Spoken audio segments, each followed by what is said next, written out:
오늘 함께 부르실 찬양은 우리 제2의 죽으신 주입니다. 함께 찬양하시겠습니다.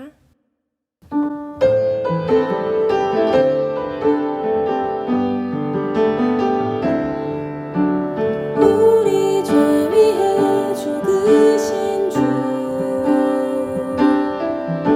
십자가 그 사랑 감사하네. 날마다 주의 형상대로 변화되리라. 십자가 우릴 새롭게 하리. 우리 죄 위해 죽으신 주, 십자가 그 사랑 감사하네. 날마다 주의 형상대로 변화되리라. 십자가 우릴 새롭게 하리. 놀라운 사랑 찬양하리라. 우리를 위해 생명 주셨네. 놀라운 사랑 찬양하리라. 십자가의 그 능력. 놀라운 사랑 찬양하리라. 우리를 위해 생명 주셨네. 놀라운 사랑 찬양하리라. 십자가의 그 능력. 십자가의 그 능력.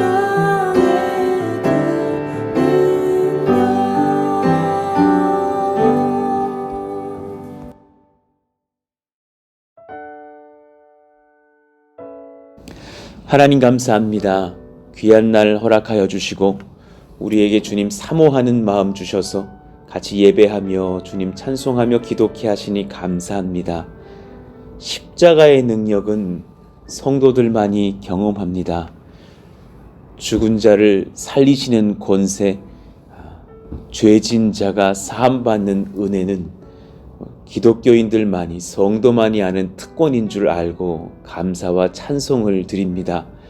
하나님, 그 거저 얻는 복, 많은 빚들을 탕감받는 은혜를 경험케 하시니 감사합니다.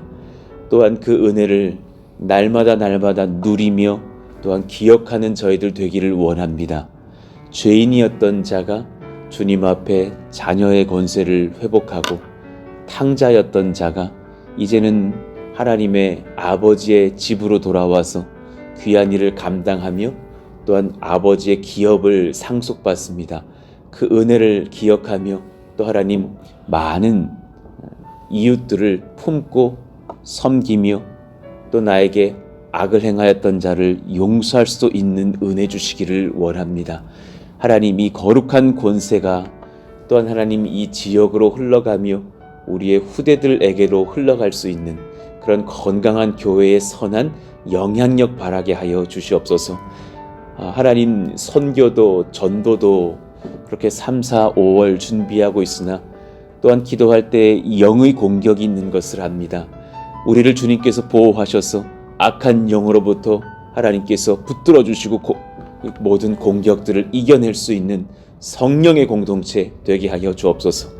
예수 이름으로 명하노니 악한 영들아 떠나갈지어다.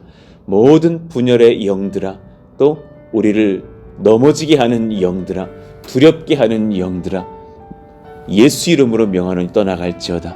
병들게 하는 영들아, 우리를 고통당하게 하는 영들아 떠나갈지어다. 예수의 능력, 성령의 능력으로 충만케 하여 주십시오. 성령을 구합니다. 말씀을 구합니다. 예수 이름의 권세를 구합니다. 오셔서 우리 가운데 함께 하여 주시고 성령으로 충만한 믿음의 공동체 되어서 기도하기에 전념하며 하나님 앞에 또한 모이고 흩어지기에 힘쓰며 또 성령의 지도를 받고 각 처소에서 전도하기도 하며 품고 용납하기도 하며 하나님을 잘 섬기는 저희들 다 되게 하여 주옵소서. 하나님께서 주시는 신령한 은혜를 또한 소망하며 하나님 우리에게 말씀하여 주옵소서. 예수님 이름으로 감사하며 기도하옵나이다. 아멘. 우리 같이 암송하실 말씀 마태복음 5장 13절입니다. 우리 같이 읽고 암송합니다. 너희는 세상의 소금이니 소금이 만일 그 맛을 잃으면 무엇으로 짜게 하리요? 후에는 아무 쓸데없어 다만 밖에 버려져 사람에게 밟힐 뿐이니라. 마태복음 5장 13절 말씀. 아멘.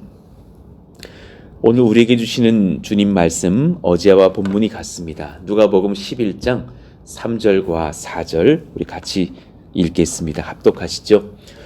우리에게 날마다 일용할 양식을 주시옵고 우리가 우리에게 죄 지은 모든 사람을 용서하오니 우리 죄도 사하여 주시옵고 우리를 시험에 들게 하지 마시옵소서 하라.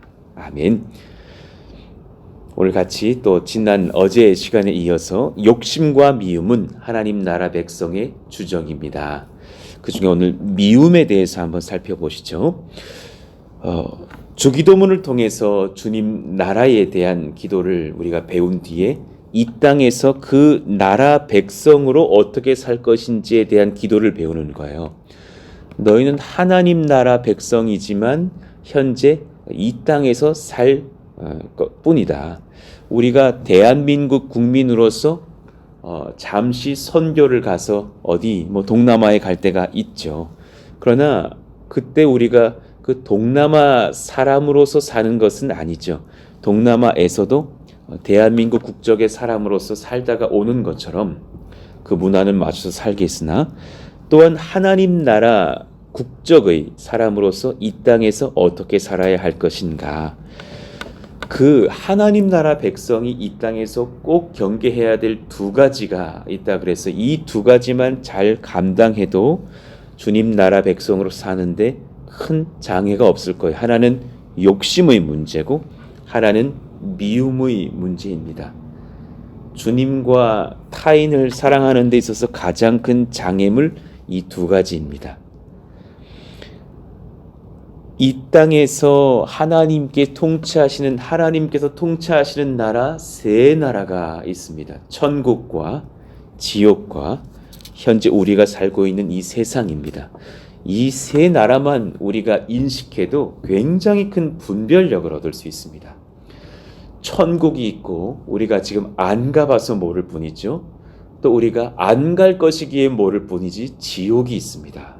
그리고 우리가 살고 있는 예수님이 2000여 년 전에 오셨다가 다시금 승천하셔서 본국으로 돌아가신 이 세상이 있죠. 천국에 우리가 아직 안 가봤지만 천국은 어떤 나라입니까? 사랑의 나라, 은혜의 나라, 탕감의 나라, 거저주는 나라, 용서받은 자들만이 들어오는 나라, 사랑스러운 나라, 아름다움의 나라, 순전함만이 가득한 나라. 이 나라에는 조금의 흠도 없고 조금의 악도 없고 조금의 고통도 없고 조금의 허튼 생각도 없습니다. 하나님께서 우리의 육을 완전히 새롭게 하신다 하셨고 우리의 영혼의 그 지정 의도 붙들어 주셔서 바른 것을 꿈꾸고 바른 것을 순종하며 바른 것으로 예배하는 나라라 하였습니다. 그 땅에서 얼마나 큰 은혜가 임할 것인지 기대하시면서 우리는 이 땅을 살아야 할 것이에요. 가장 본론은 뭐냐면 거저주는 나라, 탕감해 주시는 용서받은 자들만이 들어오는 나라라는 거예요. 그러니 잠언 8장 17절의 말씀입니다. 나를 사랑하는 자들이 나의 사랑을 입으며 나를 간절히 찾는 자가 나를 만날 것이니라. 조나단 에드워즈의 잠언 8장 17절의 이 말씀을 설교하면서 그분은 천국을 설교하셨거든요. 나를 사랑하는 자들이 나의 사랑 입는 나라, 그 땅이 천국이라 그러셨어요. 나를 간절히 찾는 자는 반드시 나를 또한 만나는 나라, 그 나라가 천국이라고. 천국은 그래서 사랑만이 존재하고 사랑 외에 다른 의도가 없는 나라입니다. 다른 어떤 의도를 가지고 어떤 수작을 원해서 선대하는 나라가 아니라라는 것입니다. 천국과 반대되는 나라 있습니다. 온전한 악, 온전한 선이라는 표현이 참 합당한데 온전한 악만이 존재하는 곳, 지옥입니다. 사탄의 나라, 물론 사탄이 다스리는 나라는 아닙니다. 사탄이 또한 거기서 소리 지르면서 고통당하고 심판받을 나라죠. 교만의 나라, 복수의 나라, 살인의 나라, 폭력의 나라, 음란, 거짓, 온갖 더러움, 속음의 나라, 미움의 나라. 그러니 용서받지 못한 자들이 들어오는 나라입니다. 이 사람들에게는 복수를 원했던 사람들이고 미움이 가득했던 마음이 있을 것입니다. 미움을 받은 자는 다시금 미움으로 복수하려고 합니다. 이것이 지옥의 특징일 겁니다. 온갖 더러움을 주고받음이 끊이지 않을 것입니다. 끔찍한 악의 나라죠. 그곳에서는 결코 하나님을 갈망하지 않을 것입니다. 하나님을 향한 오히려 증오가 가득할 거예요. 아마 막 고통당하면서 하나님을 욕하면서 그렇게 악한 말들을 뱉고 있을 것입니다. 근데 우리는 이 땅에서 살고 있습니다. 선과 악이 공존하는 땅입니다. 그래서 이 땅에는 용서가 필요한 것입니다. 천국은 용서받은 자들만 들어오기에 용서 필요 없습니다. 지옥은 복수만 있기에 용서 필요 없습니다. 그런데 선과 악이 공존하는 이 땅에서는 용서가 필요합니다. 악을 악으로 갚지 않고 선으로 갚아야만 하는 하나님의 뜻을 우리가 품었기 때문입니다. 그 사랑 우리가 받았기 때문입니다. 그러니까 매일 뉴스를 보면 정말 가슴 아픈 그 악의 소식들을 전해줄 때가 거의 하루에 한두 번씩은 꼭 있지 않습니까? 뭐 누가 뭐 어떤 일을 해서 뭐 사람이 죽었다는 둥, 젊은 부모가 아이를 방치하고 폭행해서 7살, 8살짜리 아이가 죽었다는 둥, 막 생각만 해도 끔찍한. 최근에는 뭐 그 미얀마 그 사태 보세요. 막 수많은 그냥 우리나라의 옛날에 그 아픔처럼 막 총칼로 군인들이 백성들을 죽이는 일들이 일어나고, 그 어제 뉴스 보니까 막 수녀님이 막 전쟁 뭐 막아달라고 무릎을 꿇고 기도하며 사죄를 하던데 용서를 구하고 또 막 빌고 있던데 너무 끔찍한 장면들을 우리가 보는 거죠. 이 땅에는 악이 가득한 것을 봅니다. 그 악이 그런데 여러분 어디서 와요? 뭐 정권의 수뇌부에서 옵니까? 사람의 마음에서 옵니다. 그냥 손으로 만져볼 수 있는 우리 마음에서 악이 스물스물 흘러나옵니다. 주님께서 이것을 아셨어요. 예레미야 17장 9절, 만물보다 거짓되고 심히 부패한 것은 마음이라 그러셨어요. 아주 단순한 진리예요. 그 더러운 악을 우리는 막 보면서 뉴스를 보면서 혀를 차고 쯧쯧쯧 하면서 어떻게 저런 일을 하느냐고, 어떻게 저렇게 그냥 막 힘 있는 선배가 뭐 후배를 뭐 때리기도 하고 그러느냐고 막 말할지는 모르겠으나 그 죄가 우리 마음에서 부글부글 끓고 있다는 것을 아셔야 됩니다. 꼭 이렇게 무슨 뭐 국밥집 가면은 이렇게 주방에는 큰 솥이 있어가지고 국 시키면 바로 이렇게 도가니로 옮겨서 내오듯이 우리도 사실 주방을 들여다보지 않아서 그렇지 우리 마음 안에 그 큰 어떤 용기의 그 미움이라는 것이 부글부글 끓고 있다는 것을 우리는 봐야 돼요. 만물보다 거짓되고 심히 부패한 것은 마음이라. 그러니까 누군가 사랑해 주었는데 미움이 되어서 돌아오는 땅에서 우리는 살아가고 있어요. 그런 땅입니다. 이 땅은 그럴 수 있는 얼마든 가능성이 있는 땅입니다. 그러니 용서를 정의해 보면 악을 선으로 갚으려는 마음과 행실을 지키려는 그 순종이 바로 용서입니다. 악을 선으로 갚으려는 겁니다. 굉장히 용서 어렵습니다. 용서 어렵습니다. 쉽게 설교하지 못합니다. 용서 이 땅에서 가장 어려운 것이라고 저는 봅니다. 그리고 용서는 한 번에 끝나는 경우 절대로 없습니다. 오늘 이 어떤 집회에 들어와서 용서하겠습니다. 두 손 높이 들고 선포하고 집으로 돌아가서 다시 결단하고 내일 또 결단해야 되는 게 용서입니다. 악을 선으로 갚으려는 마음과 행실, 그것을 지키려는 그 순종. 이 땅에 여전히 악이 존재하기 때문이고 모두가 악하다면 용서할 일은 없겠지만 성령의 백성들이 일어나면서 선한 심령의 지도를 받기 때문에 용서는 필수입니다. 자, 누굴 용서하기 힘든가요? 정말 이 세 부류 용서하기 힘듭니다. 첫째로 내게 큰 상처를 준 가까운 이웃, 내가 참 신뢰했던 사람입니다. 제일 많이 등장하는 대상이 목사입니다. 여러분, 저를 용서해 주시기를 원하고 또 수많은 그런 스토리들을 많이 들으면서 그래 그 목사님께 상처를 받고 교회를 옮겼던 이야기들 너무나 많이 들었습니다.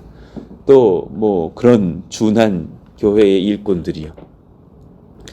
이웃과 나의 친구, 얘기 들어보면 이런 분들 여러분의 입술에서 많이 이렇게 등장한 것을 봅니다.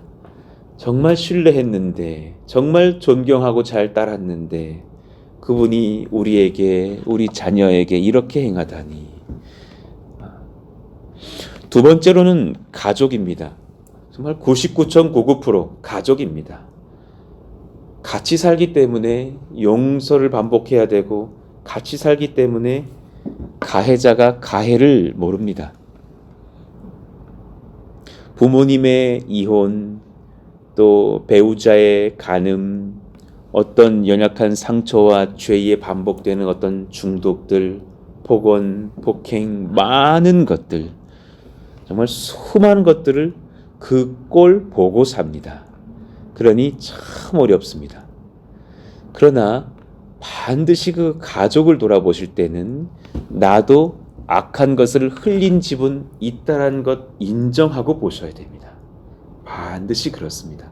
쌍방과실이지 물론 주된 누군가가 있는 것은 사실입니다. 그러나 나도 연약한 것을 많이 흘렸노라고 인정하면서 이 가정을 살펴야 됩니다. 제일 또한 회복하기 어렵고 많은 분들이 시험당하고 있는 것이 나 자신입니다. 정말 이런 기독교인 많습니다. 심각한 죄책감으로 살아갑니다. 용서를 못합니다. 자기 자신을 향해서 굉장히 경히 여기는 경우를 봅니다. 진짜 나는 정말 산 것이구나. 나는 정말 부족하구나. 나는 많은 남성들이 그 음란한 성적인 죄에 신음하며 살아가면서 자신을 향해서 한심스럽게 여기고, 많은 여성들이 그 쇼핑 중독 같은 것에 시달리면서 많이 자기를 한심스럽게 여기고 살아가는 것을 봐요. 많은 청소년들이 학업과 부모님의 갈등과 게임 중독에서 게임을 열 몇 시간 하고 있으면서 속으로는 나는 이것밖에 안 되는 인간이구나 하면서 게임에 손을 놓지 못하고 있더라라는 거예요. 수많은 사람들이 자기 죄책감으로 자기를 용서하지를 못합니다. 그런데 예수님 용서하라고 하셨습니다. 여러분, 아까 그 1, 2, 3번 적어놨잖아요. 거꾸로부터 용서 시작하셔야 됩니다. 먼저 나 자신부터 용서하셔야 되고, 가족 용서하셔야 되고, 나를 상처 주었던 이웃 용서하셔야 됩니다. 기독교인만이 행할 수 있는 권세입니다. 용서는 기독교인만이 해야만 하는 목표와 이유와 정당성을 얻고 능력도 받습니다. 믿으시기 원합니다. 기독교인만이 행할 수 있지 불교 신자 못합니다. 너무 화딱 나가지고 산에 가서 목탁도 드릴 수는 있어도 용서 못합니다. 그 마음 가운데 하나님께서 주시는 성령의 능력을 가지고 바른 용서의 목적과 권세와 힘과 능을 얻고 용서할 수 있습니다. 타인에게 잘못하였다면 여러분 가장 먼저 용서해야지라는 마음 얻기 전에 용서부터 구할 수 있는 입술 열리시기 원합니다. 기독교인 제일 먼저 용서 잘 구해야 합니다. 그 영화 미량의 주제기도 하죠. 믿는 자가 죄 졌으면 먼저 용서부터 구하고 회개하는 겁니다. 상대방에게 가서 무릎 꿇으시고 용서를 구하십시오. 그것이 기독교인입니다. 염치가 있어야 됩니다. 기독교인들은 에베소서 4장 32절 서로 친절하게 하며 불쌍히 여기며 서로 용서하기를 하나님이 그리스도 안에서 너희를 용서하심과 같이 하라. 그렇다면 먼저 용서 구하는 자도 있어야 할 것입니다. 말과 돈과 정욕의 문제로 우리가 누군가를 상처 주었다면 먼저 가족에게 또 이웃에게 가서 자녀들에게 가서 용서 구하시기를 원합니다. 정말 많은 자녀들이 부모가 자기 어렸을 때 그렇게 했던 것을 깨닫고서 용서 구할 때 회복되는 것 정말 많이 보았습니다. 내가 어렸을 때 너에게 내가 짜증난다라는 이유로 폭언을 많이 했다.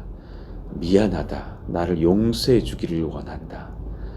내가 정신 못 차릴 때 내가 너희 어머니 사랑하지 못하고 한눈 팔아서 너희들에게 상처 준 것 있다. 용서를 구한다. 그거 말할 때 그 가족 회복됩니다. 하나님 그런 용서를 먼저 구하는 그런 입술이 열리게 해주세요. 두 번째, 또한 타인을 진심으로 용서해야 할 것입니다. 용서의 정의 성경에서 말하셨어요. 빚을 탕감해 주는 것. 그러니까 성경에서 죄라는 단어를 그냥 빚이라는 단어와 같이 쓰신 경우가 종종 있어요. 마태복음 6장 13절에 죄를 빚이라고 표현하셨어요. 주기도문을 의미하고 있는 건데요. 물론 이 누가복음도 마찬가지죠. 우리가 우리에게 서로의 빚을 탕감해 준 것처럼 우리의 빚을 탕감하여 주옵소서라고 적혀 있어요. 그러니까 죄는 곧 주님께 지은 빚이에요. 주님이 우리를 용서하셨다는 것은 짠 하면서 죄가 사라지는 게 아니에요. 주님이 우리로부터 받은 박해를 안 당하신 듯 여기시겠다라는 탕감이 있는 거예요. 그러니 용서하는 사람은 너무 어려운 거예요. 실제로 받은 상처 아직 있기 때문이에요. 그런데 없기로 여기는 것. 실제로는 그 빚 있어요. 내가 누구한테 1,000만 원 빌려줬어요. 그런데 안 갚아요. 1,000만 원이면 좀 낫게요. 1억 빌리고 10억 빌려줬는데 안 갚아요. 화병 나요. 그런데 받은 걸로 여기자 하기 어려운데 주님께서 그렇게 하라고 하시는 거예요. 용서를 해야 하는 이유 주님은 분명히 말씀하셨어요. 너가 용서를 구하지도 않았을 때 내가 너를 사랑하여서 엄청난 희생의 값을 치르고 너를 용서했다. 너가 용서를 구하지도 않았는데 나는 그렇게 했다. 그러니 너도 또한 그렇게 용서해야 너를 향한 용서가 합당한 빛을 발할 것이 아니냐. 그러니 이 주기도문의 기도는 우리가 용서를 하면 그제서야 용서하시겠다라는 말씀이 아니라 나는 이미 용서를 선포했으니 너가 또한 그렇게 선포하기를 시작할 때 나의 용서가 정당한 가치를 발할 것이 아니냐라는 말씀이기도 합니다. 마태복음 18장에 보면 그 주님께서 용서가 얼마나 어려운 것이지만 또한 귀한 것인지를 말씀해 주시죠. 그 비유를 제가 종종 설교했죠.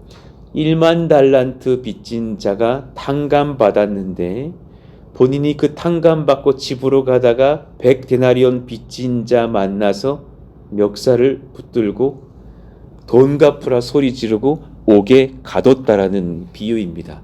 100데나리온 큰 빚이죠. 100일 동안의 일한 값이니 한 달에 그래 보통 한 적게 벌면 또 적게도 벌겠지만 한 300만 원 번다고 칩시다. 그럼 3달이면 돈 1,000만 원인데 아유 큰 돈이죠. 그거 조금 더 모으면 차도 한 대 살 텐데요. 큰 돈이죠. 그러나 그것을 갚지 않은 사람, 멱살 잡았던 사람이 조금 전, 10분 전, 20분 전에 무슨 은혜 받았어요?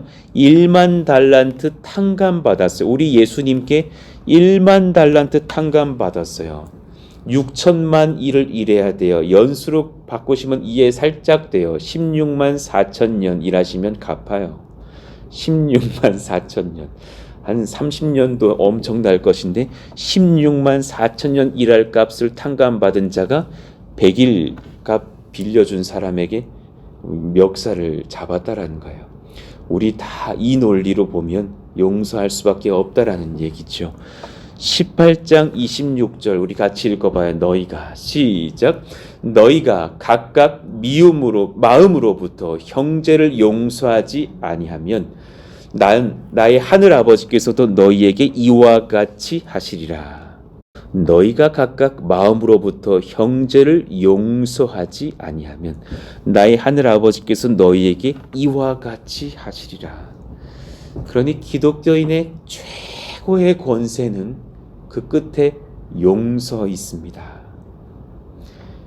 용서할 수 있는가? 식인종 마을에 선교를 들어갔던 나의 남편을 식인종들이 창으로 찔러 죽이고 그렇게 생명 끊어놓자 그 아내들이 힘을 합쳐서 그 마을로 들어가서 아무 소리 안 하고 선교하기 시작했던 그 선교사님들의 이야기들을 우리는 기억하잖아요. 그 식인종들은 여성은 안 잡아먹는다라는, 안 죽인다라는 그 일을 확인하고서 그 사람들 복수하려고 들어가는 것이 아니라 내 남편들 찔려 죽인 그 안타까운 부족 마을 전도하려고 용서를 결심하고 아내들이 들어와서 선교하고, 우리에게 왜 이렇게 잘하십니까? 예수 믿고 회심했을 때에 우리들은 당신들이 죽였던 그 사람들의 아내들이라고 고백했던 기독교인의 권세는 이 주님이 말씀하신 용서의 권세에서 나옵니다. 내 아들들 죽였던 그 사람을 얼른 자기 딸 보내서 죽이지 말라고 명하시고 자신의 양자 삼는 그 손양원 목사님의 그 사랑의 원자탄의 그 심령은 이 용서에서 비롯됩니다. 내 아들 천국 보내지 못하고 미국 보내지 못하고 천국 보내게 해주신 것 감사하다고 그 감성금 내면서 오히려 용서를 선포하는 능력, 기독교인만의 권세입니다. 그러니 여러분, 타인을 용서하지 못하는 이유는 사실 한 가지예요. 그 사람이 너무 심각하기 때문이에요. 아니요, 그 거짓말이에요. 주님께 지은 내 죄 심각성 모르기 때문에 용서가 잘 안 되는 것입니다. 나의 죄 때문에 하나님의 아들 사람의 모습으로 이 땅에 오게 한 죄, 여러분, 무기징역이요. 나의 교만 앞에서 멸시당하시게 한 죄, 무기징역이요. 우리 충분히 예수님 믿고도 이 짓 했잖아요. 예수님의 손과 발 못 박히시게 한 죄, 무기징역이요. 옆구리에 창으로 찔리게 하신 한 죄, 무기징역이요. 하나님의 아들 십자가에 달려서 사람의 손에 죽게 한 죄, 예수님의 죽으심이 나의 죄 때문임을 몰랐던 죄, 이 탕감의 은혜 속에서 사소한 이웃의 죄, 아들의 죄, 딸의 죄, 혈기 있게 소리 지르면서 박해했던 그 많은 혈기들, 무기징역입니다. 예수님을 믿음으로 인하여서 나의 죄 사함 받았다라는 것을 우리가 인식하지 못했기 때문입니다. 우리 표준세 번역 성경으로 히브리서 10장 14절부터 한 5절 천천히 한번 읽으시고 오늘 말씀 정리하시죠. 한번 읽어볼까요? 그분은 한 번 자기를 바치심으로써 거룩한 사람들을 만들어내셔서 그들을 영원히 완전하게 하셨습니다. 그는 또 말씀하셨습니다. 나는 그들의 죄와 그들의 불법을 더 이상 기억하지 않을 것이다. 죄와 불법이 용서되었으니 죄를 사하는 제사는 더 이상 필요 없습니다. 그러므로 교우 여러분, 우리는 예수의 피를 힘입어서 담대하게 지성소에 들어가게 되었습니다. 여러분, 그 지성소 안에 사는 예배자들이고 성도일 텐데 거기서 혈기를 부릴 필요까지는 없습니다. 또한 누군가의 죄를 예수의 피로 덮어주십시오. 나의 피로 덮을 능력이 없다면 나도 예수님 피로 덮임 받았으니 예수님의 피로 그분의 흠도 덮어주실 수 있는 용서가 있기를 원합니다. 죄가 두려워서 예배하고 기도하는 백성이 아니죠. 예수님 보혈로 나의 죄가 사하여졌기 때문에 사랑과 감사로 우리 아버지 하나님, 아빠에게 나아가서 예배하고 기도하는 자들이 바로 우리 기독교인들입니다. 하나님의 용서하심을 경험한 우리가 우리 또한 누군가에게 용서할 수 있기를 원합니다. 우리 오늘 말씀을 기억하시면서 우리 다시 한번 이 뜨겁게 이 찬양 한번 부르시고 같이 기도하기를 원합니다. 우리 죄 위해 죽으신 주, 또한 우리도 누군가를 탕감하면서 살겠습니다. 뜨겁게 한번 부르시고 기도하시죠. 우리 죄 위해 죽으신 주, 십자가 그 사랑 감사하네. 날마다 주의 형상대로 변화되리라. 십자가 우릴 새롭게 하리. 아멘. 놀라운 사랑 찬양하리라. 우리를 위해 생명 주셨네. 놀라운 사랑 찬양하리라. 십자가의 그 능력, 십자가의 그 능력. 놀라운 사랑, 놀라운 사랑 찬양하리라. 우리를 위해 생명 주셨네. 놀라운 사랑 찬양하리라. 십자가의 그 능력, 십자가의 그 능력. 우리 십자가의 능력으로 살 수 있기를 원합니다. 그 능력으로 우리가 용서받았으니 하나님, 내 평생에 나에게 심각한 상처를 준 누군가를 용서하기를 선포하고 할 수 있는 사랑 주시기를 원합니다. 붙드시고 인도하여 달라고. 또 오늘의 또 요일의 기도 제목을 보시면서 하나님께 그렇게 선포하는 시간 갖기를 원합니다. 우리 다 함께 주여 부르시고 기도합니다. 주여! 하나님 감사합니다. 하나님, 우리 가운데에 그 십자가의 능력 부어주시니 감사해요. 죄가 많고 상처 많은 이 세상을 살아가지만 우리 또한 하나님, 그렇게 주님께, 이웃에게 상처 주었던 사람인 것을 고백합니다. 사랑하시는 주님, 우리를 탕감하신 은혜를 찬송합니다. 지금도 주님의 손에 못자국과 또 주님의 발과 옆구리에 못자국과 창자국이 있고 등에는 채찍을 맞으신 그 흉터가 있다는 것을 압니다. 나 때문에 그 어려운 일들을 감당하시며 우리의 죄를 탕감하여 주셨는데 하나님, 우리는 주님 앞에 무엇으로 나아갈까요? 하나님, 나에게 상처 주었던 우리의 가족들, 나 자신, 나의 이웃들을 먼저 용서하며 또 하나님, 우리가 또한 그들에게 용서를 구합니다. 하나님이여, 그 용납과 탕감과 은혜가 우리 가운데 흘러가며 하나님, 우리부터 먼저 그 사랑 가운데 거할 수 있는 순전한 백성들 다 될 수 있도록 하나님 역사하여 주시옵소서.